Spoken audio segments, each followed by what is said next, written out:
mswada ambao uko pale, ana haki wa kuleta, lakini sisi kama wabunge tutaweza kuamua, na sisi tunaamua. Miaka ni 5 ya Daktari William Ruto ni ngapi? 10. Ile yake ni 10, na yeye alitisha ya kwanza 5, ya pili ya 5 atakuja kuitisha, na ndio tunazidi kumuitishia. Kwa hivyo mtu yoyote, wana habari ambazo mnaeneza ya kwamba bwana rais anataka miaka 7, hiyo si kweli. Ladies and gentlemen, when I listen to some of the closest associates of President William Ruto reject the bill that was tabled in the Senate by Samson Cherargei that intends to extend the term limits for political class, something crossed my mind. The event that occurred at Nepal. At Nepal, this is what happened. The people have been complaining about the way of governance, the type of governance that they were getting from their leaders. The prime minister, the cabinet secretaries, or maybe the ministers there. But no one listened to them. When they promised that they are going to protest, especially the Gen Zs of that area, the prime minister went ahead to order the switching off of the internet. As we speak today, the prime minister was forced to resign. The wife has died. And as we speak, ladies and gentlemen, also the fact remains that most of the cabinet ministers, also face the wrath of the people of Nepal, especially the Gen Zs. The most shocking thing as we speak today, those Gen Zs have even appointed their own prime minister, who was the former chief justice of that place, of that country, who is now going to head the country as they prepare for fresh elections. The army has actually facilitated that. So, ladies and gentlemen, as we speak today, the people of Nepal have made very tangible decisions. Now, as Nepal was doing its protests and occupying State House, because we are told that even their parliament was burnt, State House like the one for Kenya was occupied. Ladies and gentlemen, in Kenya here, do you know what was happening? The bill was being tabled in the Senate for the second reading, I hear so. So from this kind of an event, William Ruto and his team learned something. The Gen Zs, even if they are quiet right now, please don't underestimate their ability. They can be killed, can be shot, but if they decide, they'll do it. In fact, what the Nepal faced, the kind of rebellion that the Nepal youths faced, it was nowhere close to what the youth of this country experienced in the streets. Because it's alleged that 22 of them died, 22 people were killed, and then we have like hundreds of them that were injured. So you can see in Kenya here, in a simple protest, people die. You get like 30 bodies. So in a nutshell, the type of force that they received, it was not the same way that we receive here in Kenya. Meaning the Kenyan Gen Zs are very, very, very dangerous. These people, they need to be listened to. So the occurrences of Nepal are the ones that forced President William Ruto to send his lieutenants to speak on the issue of extending the term limit, especially in relation to the bill that was tabled by Samson Cherargei. And he told the people, no, tell them we are not interested. And as it stands today, it's like the bill is going to die in the Senate. It might not go through to the next stage. Simply because the Gen Zs had started warning that we don't want to come to the streets, but please don't call us. I don't know, ladies and gentlemen, what you think, but I feel strongly that the youth of this country are now taking charge.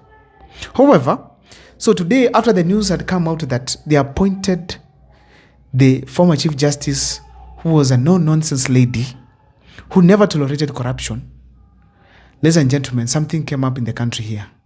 That also, probably now, people are talking about Chief Justice David Kenyan Maraga. I don't know what you think about him, but also this is a character that we might be having, we need to consider as a country. I wish if Gachagua, Matiang'i, or even Kalonzo wins an election as a president, let Justice David Kenyan Maraga, regardless of his age, because by then I think he will be roughly 77. But by the way, Kibaki also actually was elected at 77. So they can have him as well to vie for president and vote for him. We can vote for him if people want. He is legible. He can be a president in this country. But now the conversations with the Gen Zs that they can also bestow Justice David Kenani Maraga to head, just like the Nepal youth decided to bestow their former Chief Justice, a lady, to be in charge of the government.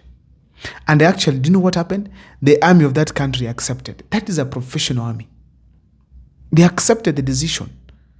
They did not come to fight for the government. They accepted the decision, which is ideal. It's not that they are sent to the street to shoot people, so that they are in parliament buildings aiming the heads of Kenyans. You listen to the concerns of the people. Because when the country is heading to the wrong direction, eventually also the army, the police, and other law enforcing officers or agents will still face the same consequences. Ladies and gentlemen, I don't know what is your take about the youth of this country and Nepal, but I feel strongly that something should be done. However, what is the problem with the Kenyan youth as we speak? I feel strongly that there's a huge disappointment to the public in relation to the actions by the youth. What do I mean by this? Some youths came out and they were really supported. One of them is Morara Kibaso. People contributed to him allegedly almost 30 M. Basically because he indicated that he will vie for president and he wants to change this country. He was given money. Another one called Kasamuel also came in. Shockingly, before even vying for any seat, after starting a party, Morara Kibaso, as we speak today, he has retired from politics. Retiring without participating. And Kasamuel joined the big fish, Raila Amolo Odinga. So the spirit of the youth died, especially on the issues to do with leadership. So the youth are left with just one option, what we have in opposition right now. Rigathi Gachagua, Dr. Kengo Fred Matiang'i, Kalonzo Musyoka, and the others. Meaning that we cannot stand by our own, make decisions and be able to sustain. Because Morara Kibaso is afraid. Kasamuel said he is better in opposition in ODM. So we are left literally without no one who can be able to be a youth leader in this country as we speak today. But now the option can be there in that it must not be a leader. It must not be that the leader must be youth. It can be someone who with integrity to lead as part of the needs of the youth and the other generations in this country.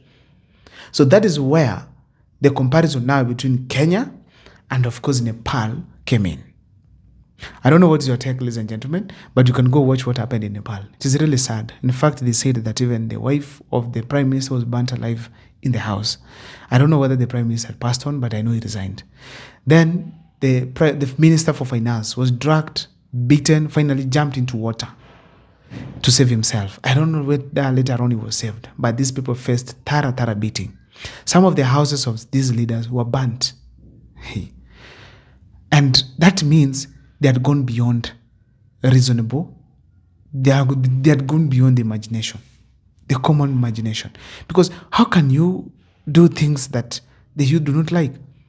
I believe that even the intelligence service also now failed the people of Nepal. Because honestly, how can you switch off the data or maybe internet for a crowd that is angry? I wish you could have listened to the concerns of the people of Nepal. But it was so sad. It was so sad. I don't think that it's something we'd like people to go through. Let leaders work in accordance to the needs of its electorate.